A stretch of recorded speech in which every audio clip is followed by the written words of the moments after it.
Okay, today I'm going to walk you through a really great recipe for shortbread.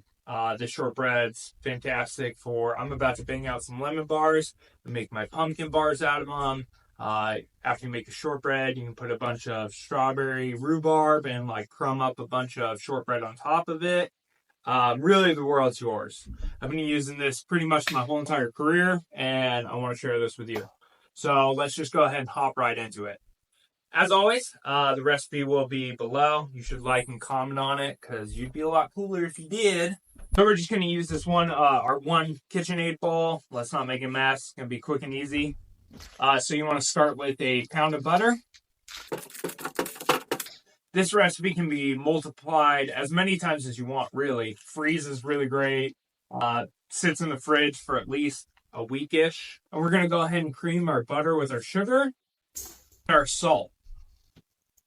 Go ahead and just cream this with your paddle attachment until it starts to break down. Then we'll go ahead and scrape the bottom, bring up the part that's not creamed, and then just let it go for a few minutes on medium speed. Go ahead and scrape it. And then we're just going to leave this on medium speed for like 2 or 3 minutes.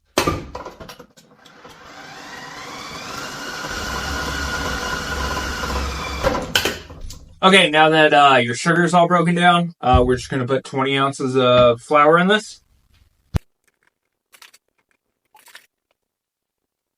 Remember, all the butter is going to stick to the side of the bowl, so just go ahead and take your paddle, right, and just scrape the inside of the bowl.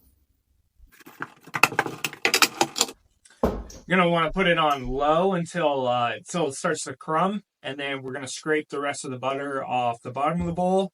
And just put it on low again until it comes all together.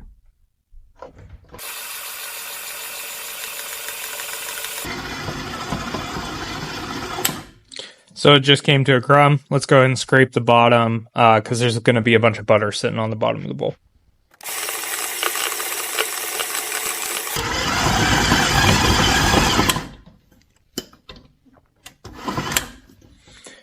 Till it comes together just like so. You can go ahead and wrap this in plastic wrap, put it in your fridge, lasts for about a week. You can freeze it for a couple months. I never found a problem with it. If you're going to make bars or whatnot, make sure you have like a release pan, a cheesecake pan, or, like I said, a release pan. Magic tricks. Otherwise, you're not going to be able to get this out. Like, you can go ahead and cut out the sides and whatnot, but it's going to get stuck in there pretty well. So, as always with all baked goods, you want to spray your pan down really well. And then go ahead and just press it into your pan. I do find if you're going to crumb it, like for a top, and you want like a bunch of like little bits, for the top of like blueberry bars and whatnot, it crumbs a lot better when it's refrigerated. So take that into account. But otherwise, if you're just making lemon bars, pumpkin bars, or whatnot, you can just go ahead and press it into your pan, dock it, and then bake it off at 350 for like 12 to 18 minutes. I mean, it just depends on the oven.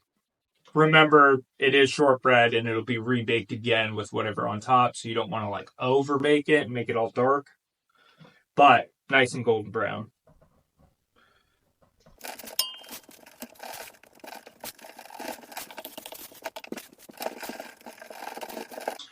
This will kind of inflate a little bit, which is not what we're looking for in a shortbread. So don't forget to dock it. If you don't have a docker, use a fork and... But ain't nobody got time for that.